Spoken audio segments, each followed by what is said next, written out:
Complimenti, siamo felici di essere qua oggi, aver firmato questo accordo con la Federalberghi e la Garda Veronese. Abbiamo firmato un accordo importante con Gestor, che io rappresento oggi.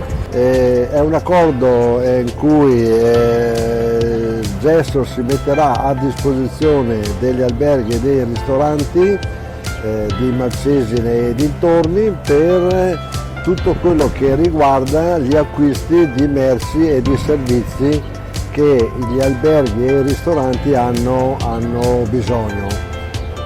Gestor è una cooperativa d'acquisto di Trento, trentina, nata 24 anni fa, è una cooperativa di larga esperienza che si occupa di tutti gli acquisti di tutto quello che riguarda il settore alberghiero e dei ristoranti.